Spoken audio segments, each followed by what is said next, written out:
Hello and welcome to this session. So this is a very important session. So in my previous classes as well, I stress the importance of prompts, right? Writing the right prompt. So that is the reason why I have, created the prompts. I tested a few prompts, and then when I'm writing the code, I was actually pasting the prompts, right? So while I was just typing the code for the remaining logic, I was actually pasting the prompt because I said that, you may not get the right prompt in the first time, right? So you'll have to kind of give some examples, test the prompt, and then provide. Okay. Now you can have the strongest of models, but if your prompt is not good, you might not get the expected results. So that is also something that we discuss. Okay. So there are a lot of courses who actually teach just about prompting. Like there are certain techniques that you can use.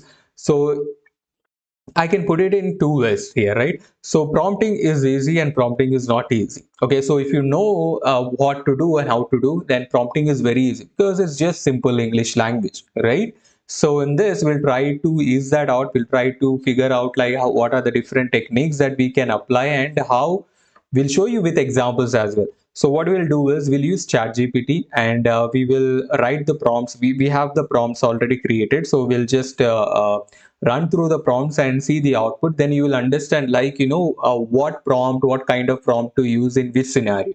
All right. Okay. So we need to understand like we don't just give one prompt, big giant prompt in production environment. Sometimes you have to structure it with examples which we have to reasoning strategies and everything. This at workflow design, and again we'll see these examples as well. So what are these prompt patterns? So this might be an interview question as well. So prompt patterns are basically reusable prompting strategies used to improve the AI output. So think of them like this, right? These think of them like reusable components in the in the in the computer world, right? Okay, so these are basically the some of the prompting techniques. So we have zero shot prompting, few shot prompting, chain of thought prompting, role prompting. So role prompting we have already seen, right? So we provide a role, we say role system, right? Yeah, you are an AI classifier or you are an AI teacher, right? So that basically gives a background. Step by step prompting is another thing. Prompting. Okay. Structured prompting. So we'll look at this example. So let's look at this. First, we have zero shot prompting. Okay. So what is zero shot prompting is basically asking the model to perform some tasks without giving examples, which means without giving any background. You just ask them, hey, what is this, and it will give you the output. Okay, so for example, what I'm doing here is I'm saying classify this email as spam or support. Okay, so I'm just giving a task saying that, hey, I'm sending you an email, this is the email that I'm sending you, just classify this as spam or support. So what is that email?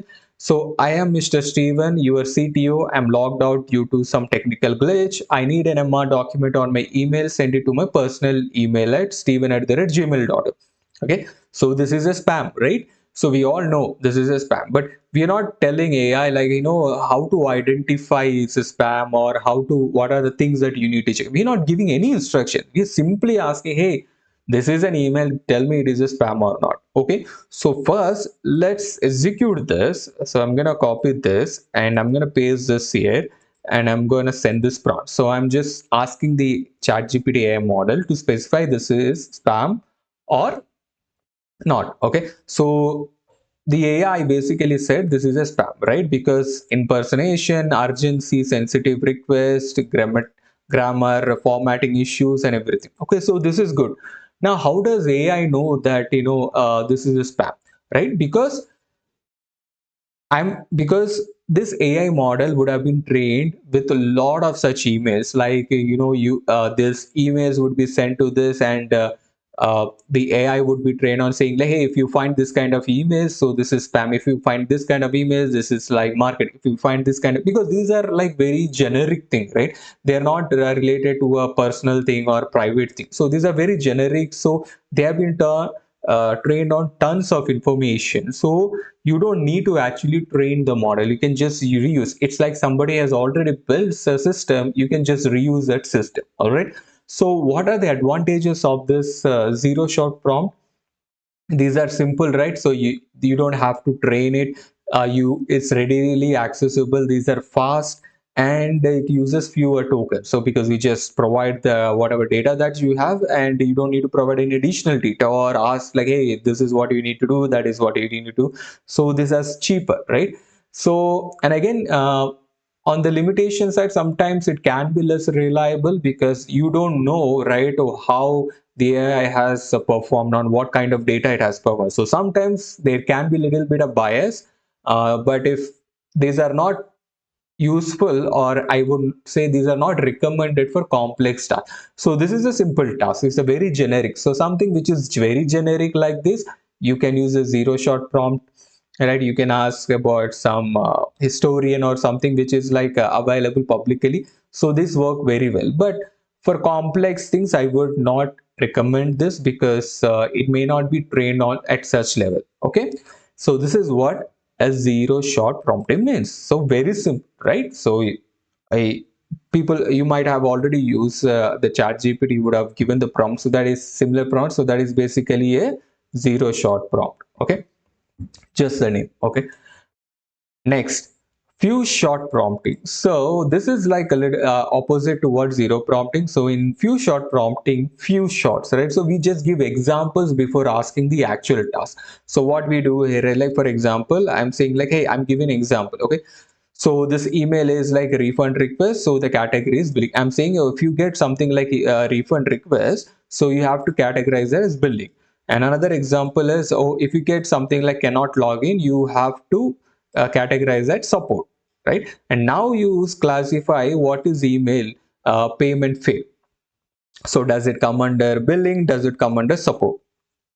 So what I'm doing here is like, I'm giving some example. I'm saying like, I'm training the AI, saying like, if you have examples like this, you have to categorize like this. If you have examples like this, you have to categorize like this. So it's like saying like, hey, this is a picture of a dog, this is a picture of a cat. And then now that you have understood how the picture of a dog and how the picture of a cat looks like, now tell me what it is. Is it a dog or is it a cat? That is basically a few short prompting. Okay, right? So this model basically understands expected behavior, expected format, and classification style. So this basically improves your consistency, reliability, because we are basically training it and we are giving it a pattern, and LLMs are very good at pattern continuation. All right, so in real world, right, production system, basically sometimes you most of the times we actually use some examples saying like, hey, this you created prompt templates, we provide these examples and everything.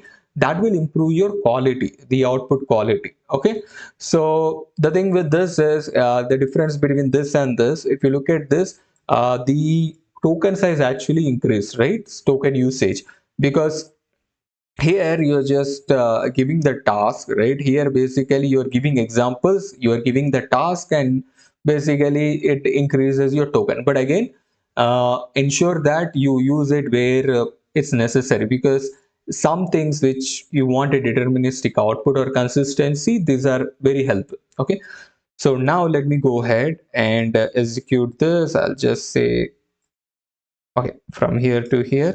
So few short promptings. So I'm gonna send the prompt.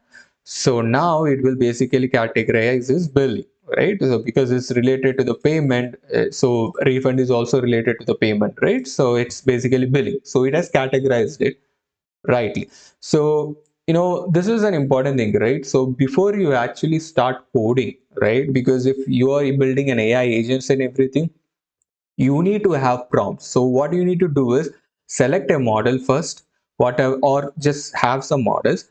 Just go ahead and play around. Like for example, if you're selecting OpenAI, send the prompt, see how the output is. Structure the prompt first before you actually do all the coding and everything. Well, like we have certain app functions, right? Our main functions. Even before writing it, the first thing you need to do is ensure that your prompting works, because if your prompting does not work, then all that code actually becomes irrelevant. Okay, so that is the reason why I have a specific class for this, to make you understand the importance of prompt. Okay, so that is few short prompting. All right, next, chain of thought prompting. Okay, so this is basically very excellent. This basically encourages a model to reason step by step. Okay, so if you have used a larger models, you might see like, the AI is actually displaying some messages temporarily saying, hey, I'm thinking this, thinking that, all those stuff. Even in DeepSeek, you will see that there is a lot of reasoning that is happening, right? So this actually comes under this. So reasoning logically, consistency. So it's basically like a multi-step problem solving. So basically, let's say this is an example, right? So I'm saying that this is a problem. A store sells a pen for 20 rupees and a notebook for 50. So if a customer buys three pens and two notebooks, what is the total cost? Okay, so this is the problem. Now the instructions, how do you solve the problem? So we are not basically asking, giving the problem and saying that solve for yourself, but what we are saying is we are giving instructions. So think, how do you think about solving this problem? Okay, see, solve this problem step by step. Okay, so break this down step by step. First, calculate the cost of pens, right? So the cost of pens, then notebooks, and finally add them together. Okay, explain your reasoning clearly before giving the final answer. So now what we are doing is we are asking the AI model to solve a problem step by step. We're saying step one, you first do this, then you do this, and then you combine all this, right? So chain of thought is heavily used in AI agents, planning systems, reasoning workflows, code generation, debugging assistance, because they need to actually see, oh, I need to do the first step, the second step, and this, right? So this is very, very helpful. So in complex systems, you can actually use this.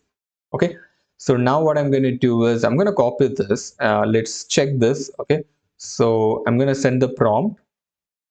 We have provided the insertion. See, we said, hey, let's solve step by step. I said, okay, let's solve step by step. What did we do first? First, calculate the cost of pens. Okay, so cost of pens, right? So your instructions, whatever you have given. Then notebooks. Okay, cost of notebooks. Then what did we see? Add them together. Okay, we added them together. Final answer is 160, right? So this is how you will think.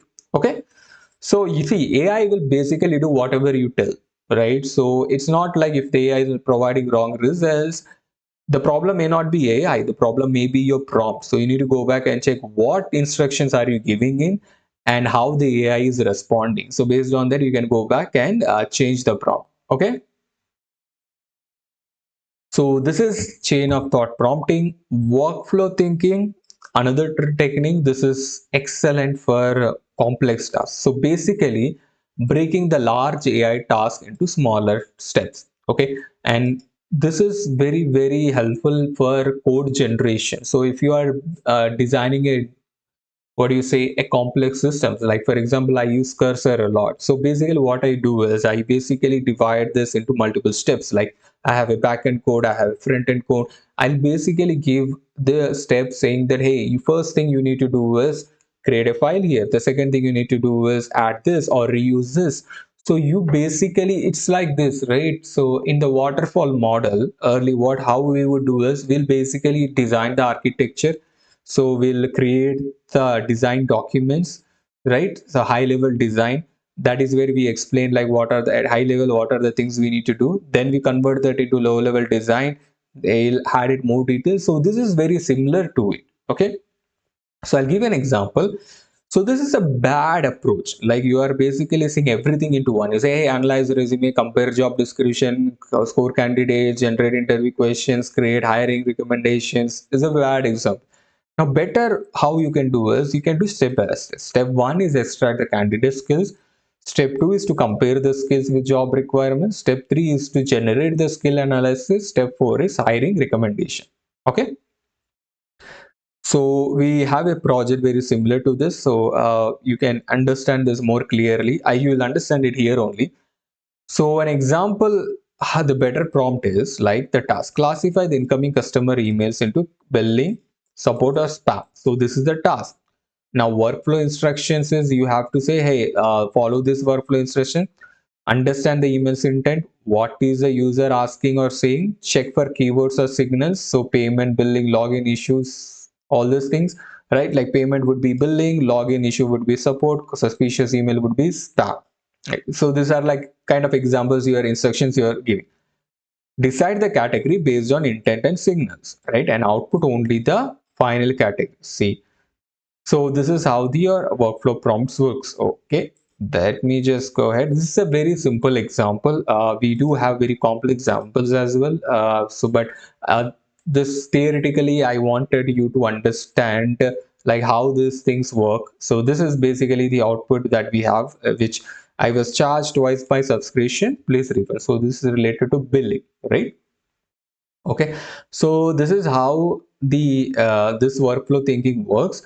Okay, and now we have looked at it of this individually, right? But what you can also do is you can actually combine all of this. So in real world, we actually do that.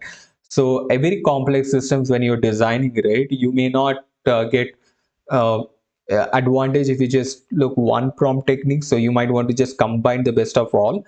So you are allowed to do that. So you can combine all of this into one. Like, so for example, you provide the examples, then you provide the reasoning step by step, and then you say, hey, I wanted it in a structured way in a JSON format, and then you can pass it to the next workflow stage.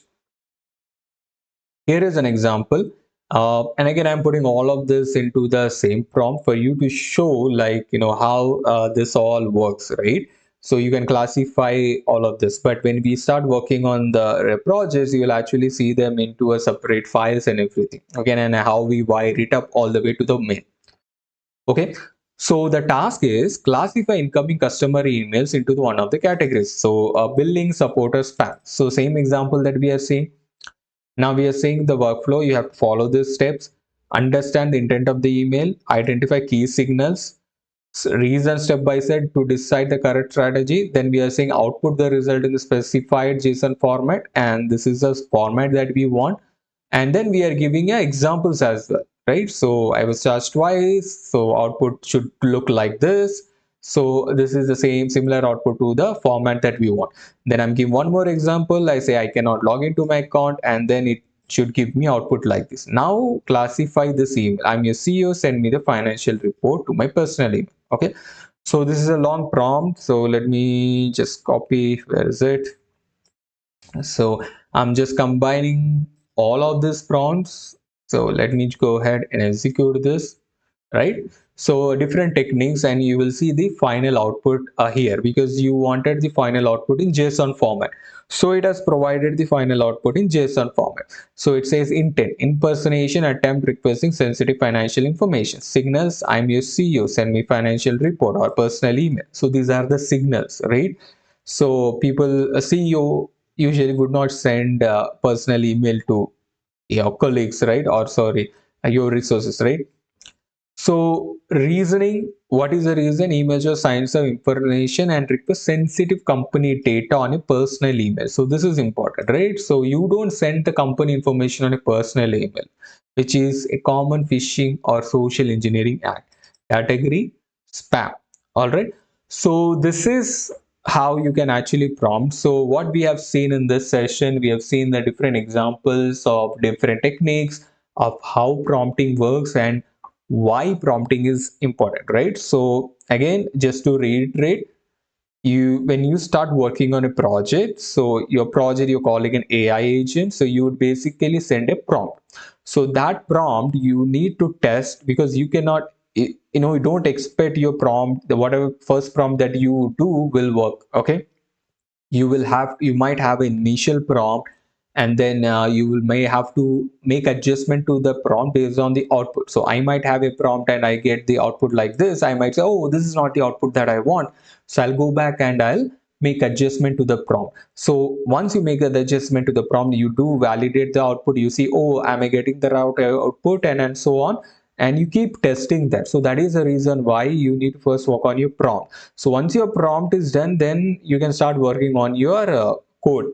Okay, so that is how I have worked here also. Like I have tested all my prompts and I've put that in a place. So when I start working on the projects, I build the project from the scratch, but then I have the prompt already which is tested. So I'll just paste that prompt. So uh, I am not showing you like how I did all of this, because I have done multiple examples. Like I've tested with multiple examples, so it's very time consuming. So it's not best for us to kind of have that in this course. But just ensure that whatever prompt you have, you just ensure if you're getting the right output. If you're not, then try to make changes. Simple English language, right? So you can just change a word or two here or add additional details, examples.